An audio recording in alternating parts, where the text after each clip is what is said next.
from B Pharmacy, fourth year.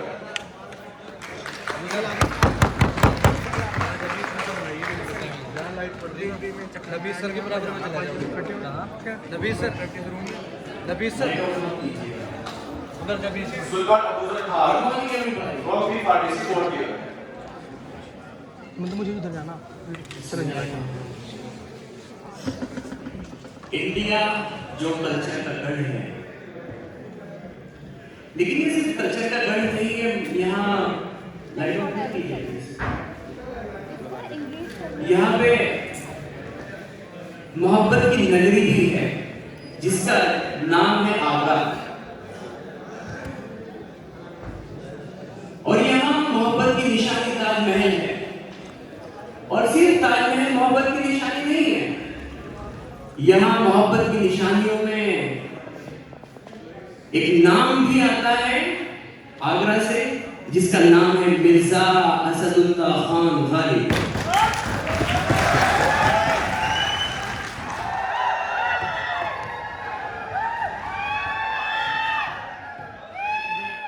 इस जबरदस्त कहानी के बाद अब हमारे गढ़ों की व्यापार, लेकिन उनकी कहानी हम तभी सुनाएंगे जब बजेगी तालियां ढेर सारी।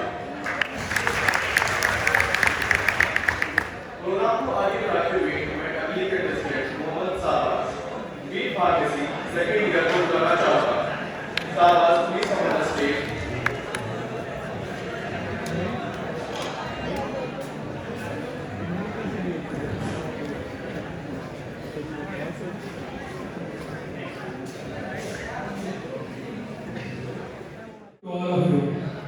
अस्सलाम वालेकुम। मैं शाहबाज प्रधान, आपका दोस्त, आपका भाई, आपका हमसफर, student of B pharmacy second year. दोस्तों, मैं आज आपको कहानी सुनाने जा रहा हूँ एक राजा की, एक दिव्यांग राजा की, जो एक आंख से अंधा था और एक टांग से लंगड़ा था, पर इसके बावजूद वो अच्छी तरीके से अपने राज्य पर शासन कर रहा था। राज्य की प्रजा भी, आवाम भी, जनता भी राजा से खुश थी, पूरी तरह सेटिस्फाइड थी। पर लेकिन राजा तो दिव्यांग था। राजा एक दिन शाम को टहलने के लिए अपने दरबार में निकलता है। जैसे ही वो अपने दरबार में निकलता है तो वह वॉल्स पर लगी पेंटिंग्स को देखता है। जो पेंटिंग्स थी वो उसके पूर्वजों की थी, जो उस राज्य के पुराने शासक रह चुके थे। उसके बाप, उसके दादा, उसके और जो पूर्वज थे उनकी वो पेंटिंग्स थी। वो उन्हें निहारता है और देखता है कि जो उसके पूर्वज हैं वो पेंटिंग्स में बहुत ही बलवान, बहुत ही ताकतवर दिख रहे थे। वो पेंटिंग्स देखता हुआ आगे बढ़ता है। एक के बाद एक पेंटिंग्स आती है, लेकिन कुछ ही देर बाद पेंटिंग्स खत्म हो जाती है और ब्लैंक दीवार, ब्लैंक वॉल्स आ जाती है। वो अचानक से देखते हैं यह क्या है। फिर वो एकदम से समझ जाता है कि यहाँ पर मेरे मरने के बाद, मेरे शासन खत्म होने के बाद यहाँ पर मेरी पेंटिंग लगेगी। तो उसने सोचा क्यों ना मैं मरने से पहले ही अपने जीते जी अपनी यहाँ पेंटिंग लगा दूं। राज्य में ऐलान होता है कि सभी पेंटर्स दरबार में हाजिर हो। राज्य के बड़े बड़े आर्टिस्ट, बड़े बड़े पेंटर्स दरबार में आते हैं। दरबार सजाया जाता है और सभी पेंटर्स को हुक्म दिया जाता है कि वो राजा की एक खूबसूरत सी, एक शानदार सी तस्वीर बनाएं। पर सभी आर्टिस्ट आश्चर्यचकित हो जाते हैं कि अभी राजा दिव्यांग है, एक आंख से अंधा है, एक टांग से लंगड़ा है, तो राजा की शानदार सी तस्वीर कैसे बनेगी। सोचने के बाद एक नौजवान, एक थोड़ा चालाक आर्टिस्ट होता है और वो बोलते हैं मैं पिक्चर बना दूंगा। जो बड़े बड़े आर्टिस्ट होते हैं वो सोचते हैं ये पागल तो नहीं हो गया, ये राजा की जो दिव्यांग है उसकी एक शानदार सी तस्वीर कैसे बनाएगा। पर वो कहता है मैं तस्वीर बना दूंगा पर कुछ वक्त लगेगा। उसे जितना वक्त वह मांगता है उसे उतना वक्त मिल जाता है। अगले दिन कुछ दिन के बाद दरबार दोबारा सजाया जाता है। पेंटिंग तैयार हो चुकी थी। सभी जनता, सभी प्रजा, सभी जो आर्टिस्ट है, बड़े बड़े आर्टिस्ट सभी महल में आ जाते हैं और पेंटिंग का इंतजार करते हैं। पर वो नौजवान उस दिन थोड़ा लेट हो जाता है। जो बड़े बड़े आर्टिस्ट थे वो कहते हैं हम पहले कह रहे थे उससे पेंटिंग नहीं बनेगी, इसलिए वो आज आया नहीं। पर जैसे वो नजर उठाते हैं वो पेंटर अपनी पेंटिंग के साथ सामने से आता हुआ नजर आता है। पेंटिंग को सभी दरबार के सामने पेश किया जाता है। जनता और जो आर्टिस्ट थे वो तो सब आश्चर्यचकित हुए ही, पर राजा ने खुद अपने कानों तले उंगली दबा ली, क्योंकि जो पेंटिंग थी ऐसा राजा ने भी कभी नहीं सोचा था कि मेरी एक ऐसी तस्वीर, ऐसी पेंटिंग कभी बन पाएगी। क्योंकि राजा अंधा था, लंगड़ा था, दिव्यांग था, पर उसे उस आर्टिस्ट ने अपनी क्रिएटिविटी के माध्यम से एक ऐसी तस्वीर बनाई तो राजा को एक घुड़सवार दिखाया गया। राजा एक घोड़े पर सवार था और तीर से निशाना लगा रहा था। जब हम निशाना लगाते हैं तो हमें फोकस करने के लिए अपने एक आंख को बंद करना होता है। तो जिस आंख से वो अंधा था उस आंख को बंद दिखाया गया और एक आंख जो सही थी उसे खुला दिखाकर उससे फोकस किया गया और उस एंगल से उसकी पिक्चर बनाई गई कि जिस आंख से वह लंगड़ा था तो वो पिक्चर के दूसरी तरफ थी और जिस जो टांग उसकी सही थी वो सामने से दिख रही थी। राजा इस तस्वीर में एक बहादुर, एक ताकतवर लग रहा था। यह तस्वीर उसी क्रिएटिविटी से भरपूर थी और जो राजा की वीकनेसेस थी वो सभी इसमें छिपा दी गई थी। दोस्तों, हमारी जिंदगी में भी बहुत सारी वीकनेसेस होती हैं और कुछ धोखे ऐसे होते हैं जिनमें हम बहुत स्ट्रांग होते हैं, बहुत पावरफुल होते हैं। तो दोस्तों, जो हमारी वीकनेसेस हैं उनको छिपाना चाहिए, जिनमें हम स्ट्रांग हैं उनको शो ऑफ करना चाहिए। बट जो हमारी वीकनेसेस हैं उनको बैकएंड में काम करना चाहिए, उनमें भी हमें मजबूत होना चाहिए। दोस्तों, क्योंकि ये दुनिया है, ये समाज है, ये हमारी वीकनेस के लिए बैठा हुआ है कि जैसे हमें सामने वाले का कोई वीक पॉइंट मिलेगा तो हम खेल खेल लेंगे, क्योंकि if anybody knows our weakness they play with them. जैसे ही इस दुनिया को हमारा कोई वीक पॉइंट मिलता है ये लोग अपना खेल खेल लेते हैं। उम्मीद है मेरी कहानी आपको पसंद आई होगी। एक शायरी के साथ अपनी बात खत्म करना चाहूंगा। खूबियां और खामियां दोनों होती है इंसान में, खूबियां और खामियां दोनों होती है इंसान में। जो तलाशता है उसे खूबी नजर आती है, जो तलाशता है उसे खामी नजर आती है। बहुत बहुत शुक्रिया।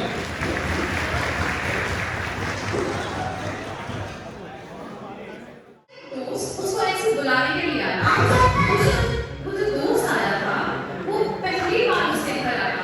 वैसे जब भी उसका दोस्त बुलाता था तो उसको बाहर बुलाता था। तो जिस दिन वो उसके घर पर आया उसने बोला कि यार ये तेरा घर है? तो वो लड़का बोला कि हाँ भाई ये मेरा घर है। कि नहीं तू यहाँ रहता है? कि हाँ भाई मैं यहाँ रहता हूँ। तो बोलता है बड़े कि क्या हुआ, क्यों तुम ऐसे सवाल भी करो?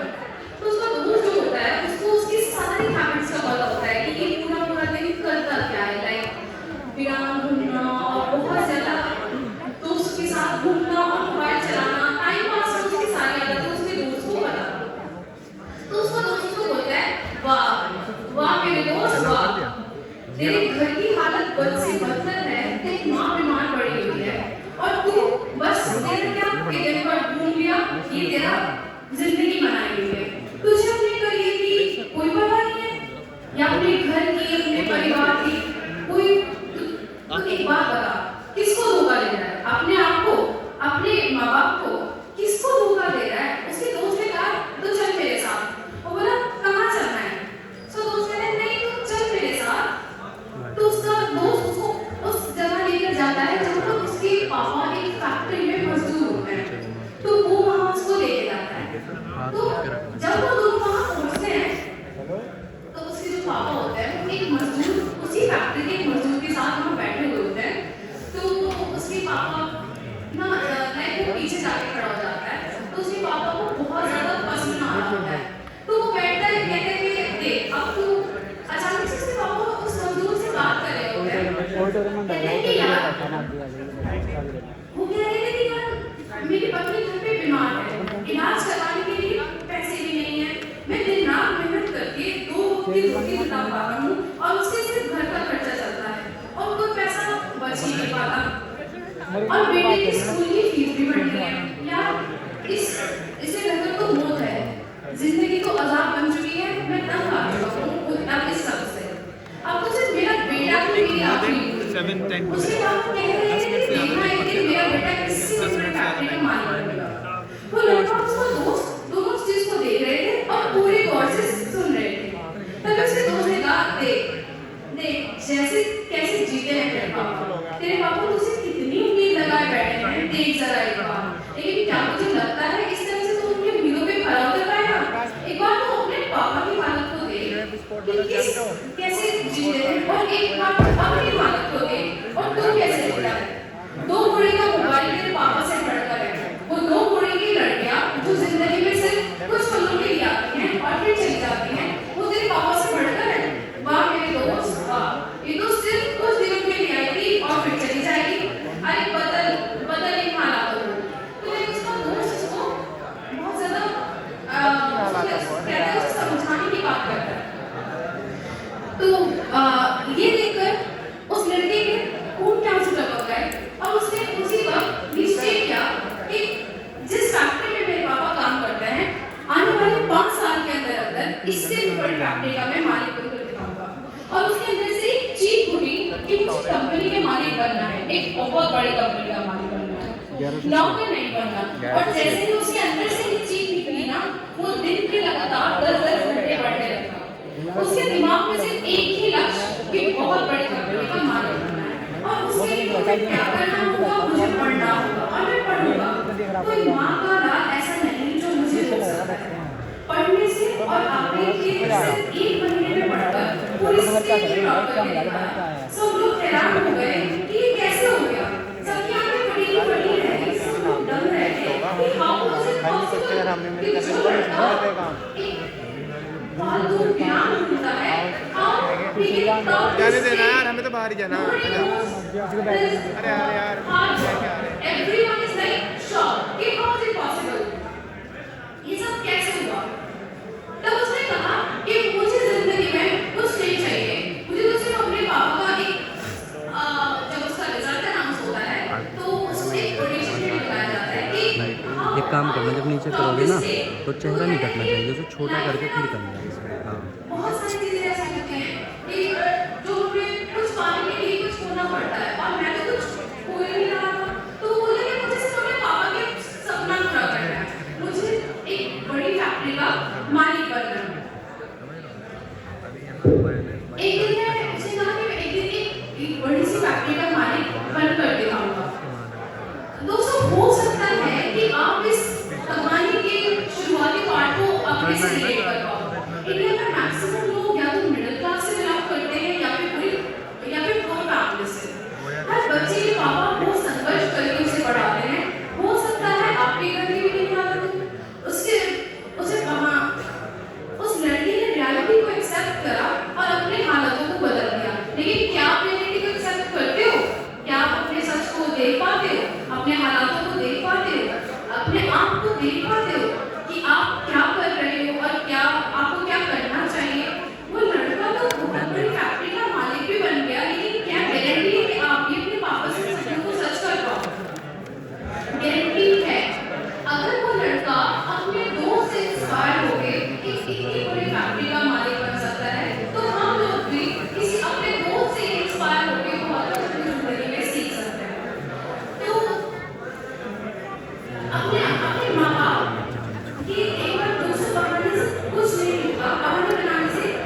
सो एक बार ध्यान से सुनिएगा।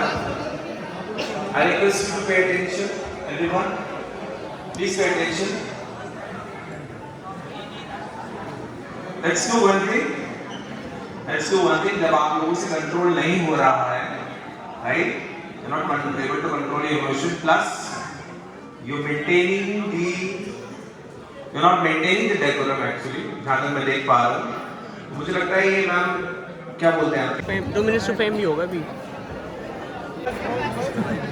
सब कुछ हासिल हो जाए ये मुमकिन नहीं, सब कुछ हासिल हो जाए ये मुमकिन नहीं, ये जिंदगी है जनाब पिता का घर नहीं। बहुत शुक्रिया आपका। ये वाक़या भी अजब दो लोगों की जिंदगी का था। एक दिन 15 दिसंबर एक अजनबी लड़के से बात होती है और फिर वो लगातार होती है। फिर वो लड़का उसको सुनाने लगता है। तो guys, are you enjoying this event? मोहब्बत का इजहार करता है। वो जनाब मुझे इस तरह से इजहार करते हैं, झुककर तेरे आगे मैं ये इकरार करता हूँ, झुककर तेरे आगे मैं ये इकरार करता हूँ, मैं तुमसे मेरी जान को और प्यार करता हूँ।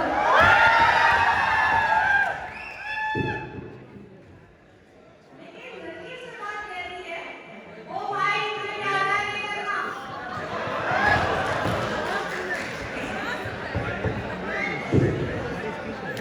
लेकिन फिर होता ये है, वो लड़की इकरार तो कर देती है, लेकिन उसको आदत हो जाती है। और आदत आपको जानते हैं कैसी होती है? उसको लगता है यार कुछ तो हुआ नहीं है। फिर वो लगता है उसको यार मुझे शायद टेक्स्ट करना चाहिए, मुझे कॉन्टैक्ट करना चाहिए। तो वो उसको बोलती है कि हाँ यार मुझे भी प्यार है। फिर वो दोनों खुश रहते हैं और फिर वो लड़की उस लड़के पे ट्रस्ट करती है। वो लड़का उसको इतना एतबार दिलाता है गरम होकर कि वो बहुत ज़्यादा अंधविश्वास शाबाश भाई, मैं तो आपका नाम आगे पीछे कर रहा हूँ।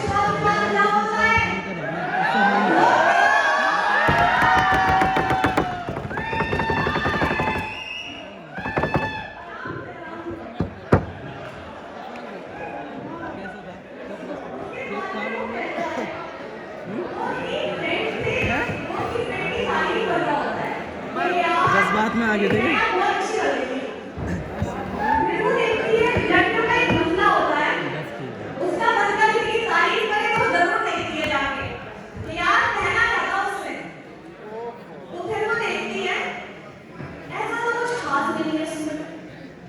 लेकिन उसकी वो फ्रेंड होती है तो उसकी वो उस पर शक नहीं कर रही होती, उसको लगता है कि यार मेरी फ्रेंड है, वो ऐसा कैसे कर सकती है। फिर एक दिन वो लड़का अपनी गर्लफ्रेंड को फोन लेकर जाता है, फिर टेक्स्ट आता है लड़की का।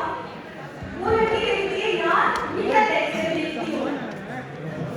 उसमें ऐसा होता है उस टेक्स्ट के अंदर कि यार आप आ गए। वो लड़की बोलती है हाँ मैं आ गया। वो लड़का करके बात कर रही होती है। फिर उसको पता चलता है यार यहाँ तो कोई और ही पता चलता है। फिर उनका ब्रेकअप हो जाता है।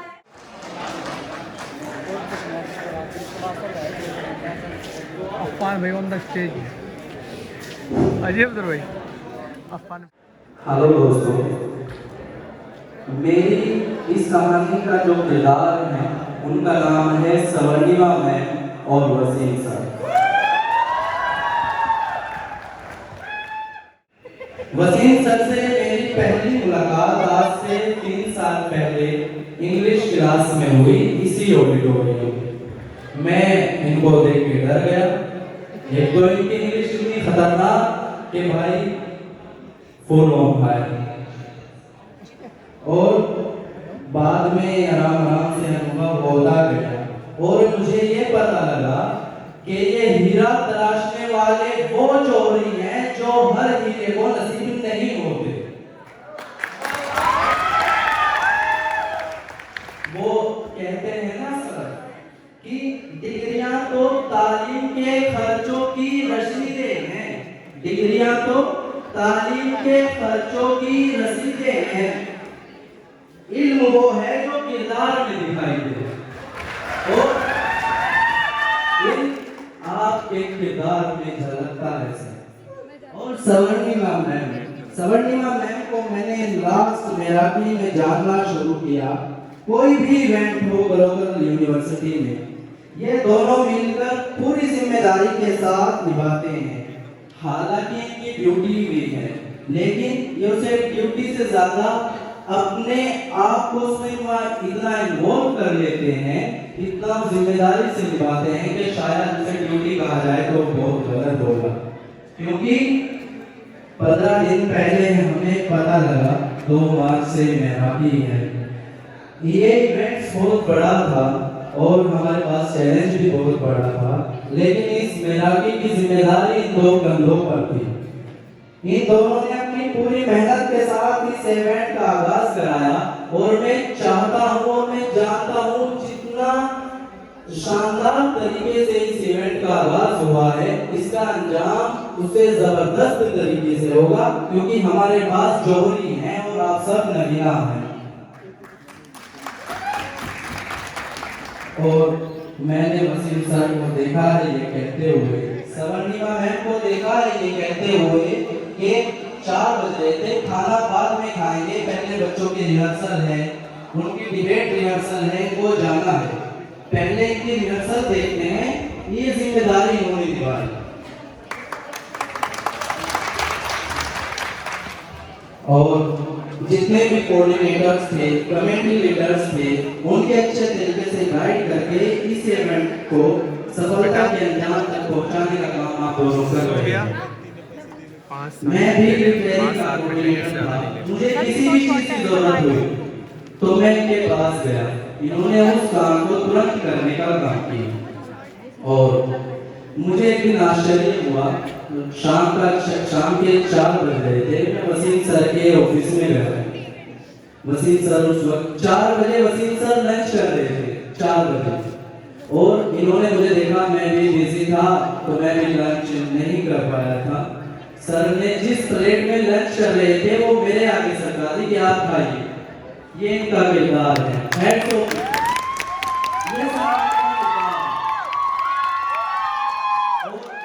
फिर इनकी नजाकत देखो। सर, मैंने कहा कि सर मैं खा चुका हूं, फिर इन्होंने मुझे डांटा कि चेयर आगे करो, फट खाओ। सर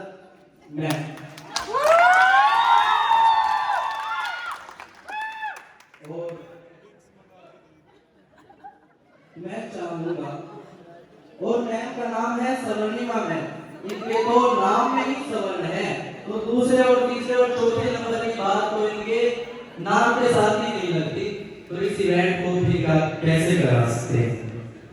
और हमारे सर का नाम है वसीम सर।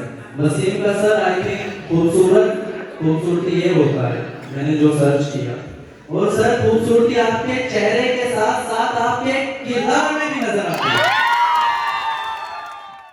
तो जैसे कि आपको पता है 5 तारीख को संडे, ठीक है ना, ये बहुत ध्यान से सुनना जो मैं समझा रहा हूँ।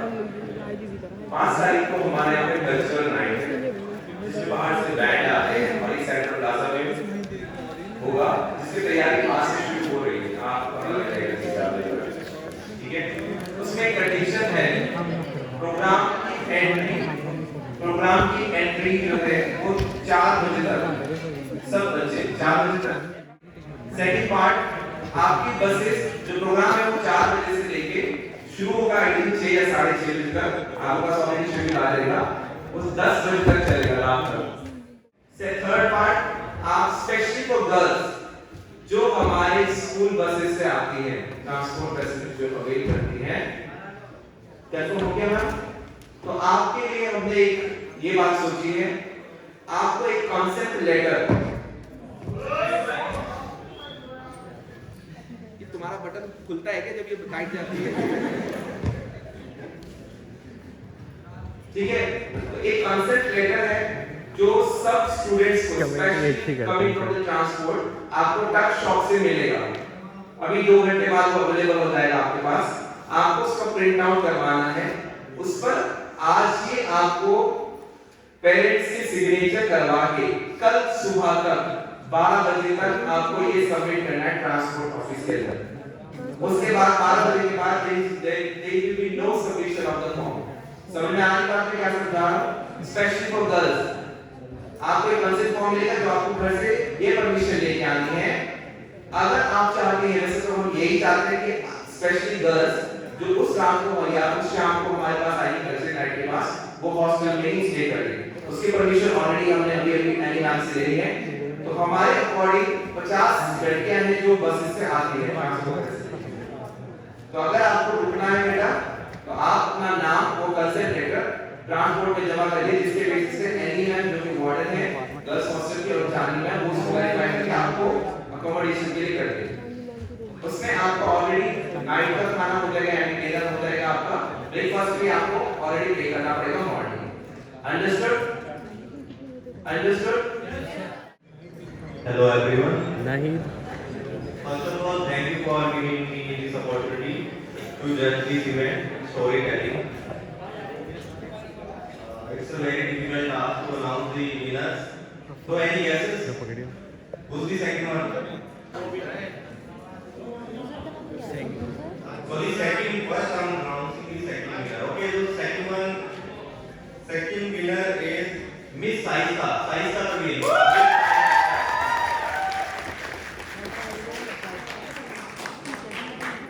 Now the first winner. हम तो गए। मेरा नाम किस तरह ले रहे लड़के, नहीं भी चिलेंगे।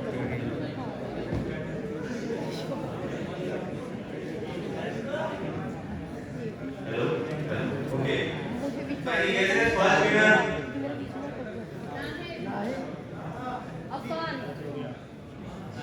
First winner name is Mr. Sabas Pradhan.